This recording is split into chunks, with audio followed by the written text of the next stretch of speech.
तो चार में से एक ना बोलो तो एक लड़की कहने लगी क्यों तुमने काऊ को बुलवाए पा तुमने काऊ को बुलवाए पाओ है का? बोले हम बुला सकते हैं। बोले तुम बुलाओ। तो एक लड़की जनकपुर की सखी खड़ी हो गई और एक बोलिए लक्ष्मण तुम्हारी अवधपुरी से हमारी जनकपुरी 100 गुनी अच्छी है। तो लक्ष्मण कहने लगे कैसे अच्छी है? तो जनकपुर की लड़की समझाती हुई बोली है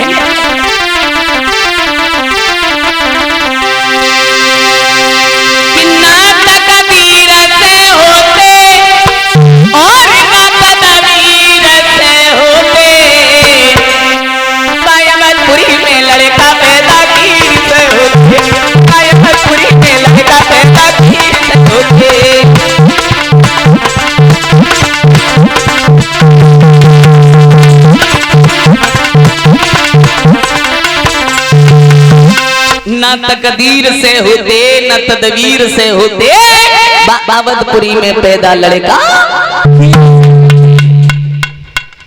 अब तो लक्ष्मण बोले भैया इतनी गलत बात अब हम अपनाए रुको जाते अब हम भी कहेंगे। तो राम ने कही ले कहा तुम्हारी बात डरी डरी पेट में सड़े जाएगी। लक्ष्मण बोले लड़कियों तुम्हारी जनकपुरी से अवधपुरी हमारी 200 गुनी अच्छी है 200। बोले कैसे?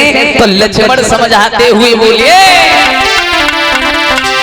ना जोर करी होती और ना सोर करी होती जनकपुरी में बिटिया धरती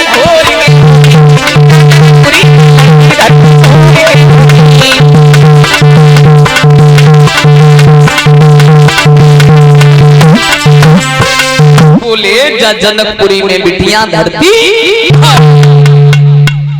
तो राम ने केवल एक ही बात कही है देखो लड़कियों अभी तो हम मर्यादा के बंधन में हैं लेकिन जब हमारा कृष्णा अवतार द्वापर युग में तब हम सबकी आशा पूरी करेंगे।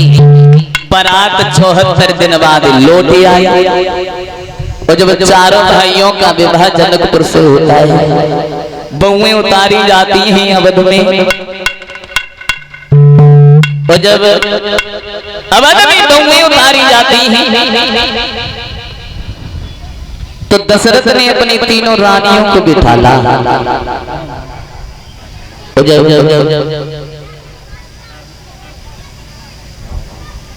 दशरथ ने तीनों रानियों को बिठाला एक बात कही है देखो अब घर में जो है बहुएं आ गई हैं अब सास को सास बन जाना चाहिए ना कि बहू बने।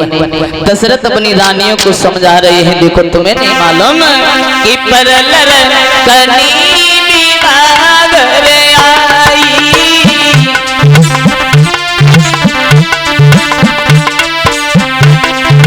लाखों ने पलक के आई सिया राम जी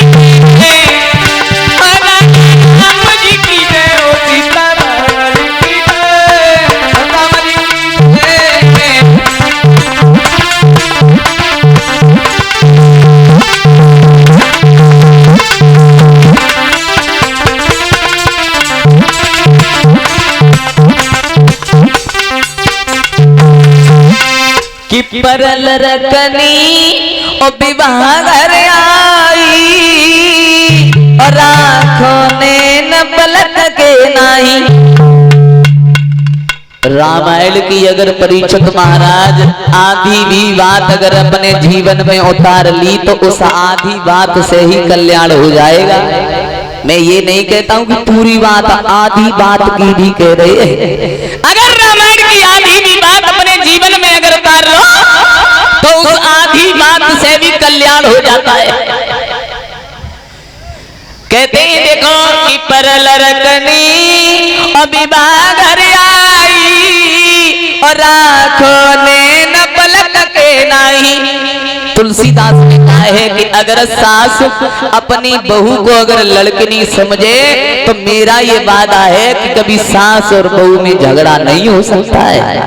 अगर सास अपनी बहू को अगर अपनी लड़की नहीं समझे तो, लेकिन ताली परिषद महाराज दोनों हाथों से बजती है। अकेले डुकरिये ने गिनाए गलती है, हाँ अकेले डुकरिये ने की गलती ना होती।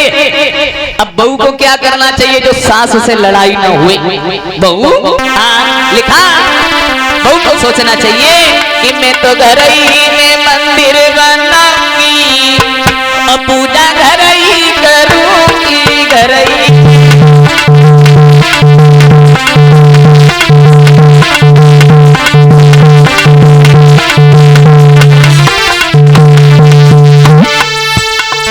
लिखा है। अच्छा एक बात बताओ, श्रीमद् भागवत में तो ऐसा लिखा है जब तक सास ससुर माता पिता होते हैं तब तक कोई भी तीर्थ स्थान जाना जरूरी नहीं होता है।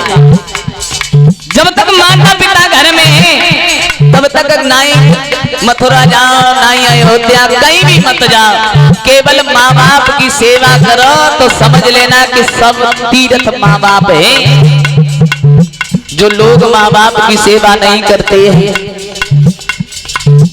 उनका भी जीवन अच्छी तरीका से नहीं बीतता है। तो देखो, अच्छा तुम जा बताओ,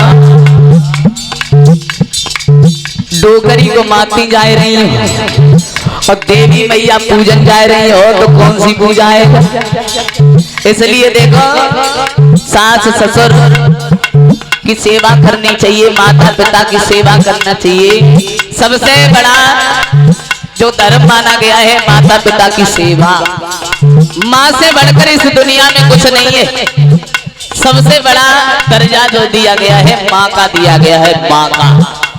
इसलिए देखो भक्तों, माता पिता की सेवा करो और सास ससुर की सेवा करो, इसमें ही सबसे बड़ा धर्म माना गया है। लिखा है, उनको सोचना चाहिए मैं तो घर ही में मंदिर बनाऊंगी, पूजा घर ही करूंगी, घर ही।